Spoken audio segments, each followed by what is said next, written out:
باقی بہت ساری چیزیں لوگوں نے اپنی طرف سے بنا لی ہیں جن کا کسی حدیث سے قرآن سے کہیں ثبوت نہیں. مثلا لوگوں میں مشہور ہے کہ آدم علیہ السلام اس دن پیدا ہوئے تھے, یا حضرت ابراہیم علیہ السلام اس دن پیدا ہوئے تھے, یا قیامت اس دن آئے گی. اس قسم کے جو باتیں ہیں ان کا کہیں قرآن و حدیث میں ثبوت نہیں ہے. جتنا ثبوت ہے میں نے عرض کر دیا. تاریخی اگر واقعہ کوئی اس سے وابستہ ہے تو موسیٰ علیہ السلام کا. ایک اور غلط فہمی یہ بھی ہے کہ بعض لوگ عاشورہ کی حرمت اور اس کی عظمت اس وجہ سے سمجھتے ہیں کہ اس دن میں حضرت حسین رضی اللہ تعالیٰ عنہ کی شہادت واقع ہوئی. اس میں کوئی شک نہیں کہ حضرت حسین رضی اللہ تعالیٰ عنہ کی شہادت بڑا ہی المناک واقعہ ہے ہماری تاریخ کا. لیکن عاشورہ کی حرمت اس کی وجہ سے نہیں. حرمت تو میں نے عرض کیا پہلے سے چلی آ رہی ہے, ابراہیم علیہ السلام کے وقت سے چلی آ رہی ہے. بلکہ حضرت حسین رضی اللہ تعالیٰ عنہ کی فضیلت میں ایک فضیلت یہ بھی ہے کہ ان کی شہادت اللہ تبارک و تعالیٰ نے مقدر فرمائی عاشورہ کے دن. تو یہ ان کی فضیلت ہے, لیکن اس کی وجہ سے محرم کے اندر کوئی فضیلت عائد نہیں ہوتی. اور بے شک حضرت حسین رضی اللہ عنہ کی شہادت کا واقعہ بڑا ہماری تاریخ کا المناک واقعہ ہے. نبی کریم صلی اللہ علیہ وسلم کے نواسے, آپ کے جگر گوشہ, وہ اس طرح شہید ہوئے مظلومانہ انداز میں.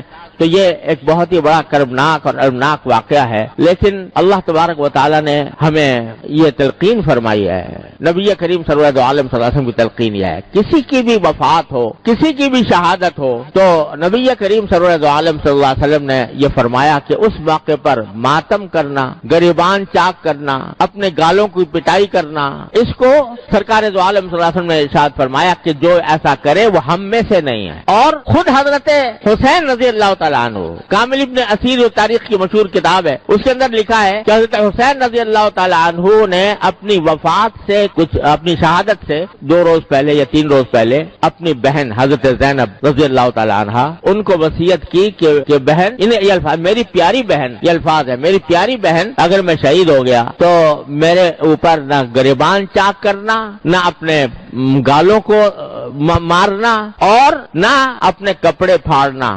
یہ وصیت فرمائی حضرت حسین رضی اللہ تعالیٰ عنہ. لہذا اس قسم کی جو کارروائیاں کی جاتی ہیں وہ نبی کریم صلی اللہ علیہ وسلم کے احکام کی بھی خلاف ورزی ہے, اور خود حضرت حسین رضی اللہ تعالیٰ عنہ کے احکام کی بھی خلاف ورزی ہے. یہ بات مناسب اور نصیحت کے انداز میں ان لوگوں سے کہہ دینی چاہیے کہ جو یہ کام کرتے ہیں. لیکن یہ بھی ساتھ میں عرض کر دوں کہ بندے کا کام یہ ہے کہ وہ حق کی بات حق طریقے سے, حق نیت سے اور نصیحت کے انداز میں, شفقت اور محبت کے انداز میں پہنچا دے اس شخص کو جو غلط راستے پر ہے. لیکن پھر اس کی ذمہ داری ہے کہ وہ حق کو اختیار کرتا ہے یا باطل کو اختیار کرتا ہے. انسان کو اس بات کا مکلف نہیں کیا گیا کہ وہ زبردستی دوسرے کو اپنی بات منوائے. قرآن کریم کی وہ آیت جو میں نے پچھلے جمعہ میں پڑھی تھی, نبی کریم صلی اللہ علیہ وسلم سے اللہ تبارک و تعالی نے خطاب کر کے فرمایا لست علیہم بمسیطر فذکر انما انت مذکر. نصیحت ضرور کرتے رہیے, آپ نصیحت کرنے والے ہیں. لست علیہم بمسیطر, لیکن آپ ان کے اوپر داروغہ بنا کر نہیں بھیجے گئے کہ زبردستی ان کو ہدایت کے راستے پر لائیں. جب کافروں کے بارے میں نبی کریم صلی اللہ علیہ وسلم کو یہ ہدایت دی گئی ہے, تو اگر کوئی غلط راستے پر ہے,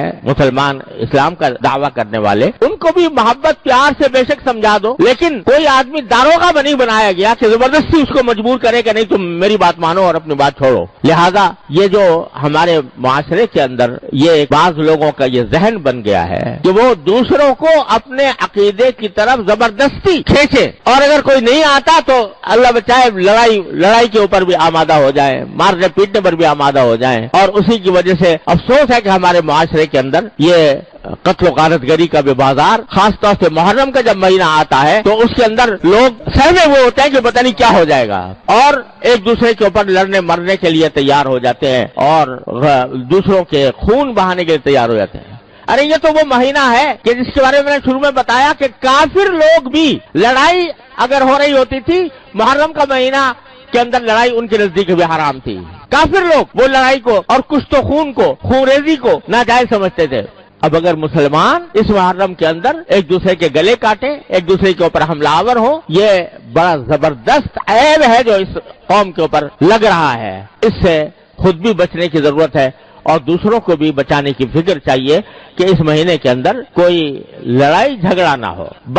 حق بات کہنا ہر مسلمان کا حق ہے, اور وہ دوسرے تک حق بات پہنچائے پیغمبرانہ طریقے سے. پیغمبروں کا طریقہ یہ نہیں ہوتا کہ وہ دوسرے کو گالیاں دے کر دوسروں کے اوپر حملہ آور ہو کر اپنی بات منوائیں. پیغمبروں کا طریقہ وہ ہے جو اللہ تعالیٰ نے حضرت موسیٰ علیہ السلام کو سکھایا کہ تم فرعون کے سامنے جا رہے ہو تو قولا لہو قولا لینا، فرعون کے سامنے بھی نرم بات کرنا. اب اندازہ لگائیے فرعون سے بڑا گمراہ کون ہو سکتا ہے. لیکن اللہ تبارک و تعالیٰ نے حضرت موسیٰ علیہ السلام کو تلقین فرمائی کہ ان سے نرم بات کرنا. لعلہ یتذکر و یخشی، ہو سکتا ہے وہ بات مان لے، ہو سکتا ہے اللہ کا ڈر اس کے دل میں پیدا ہو جائے.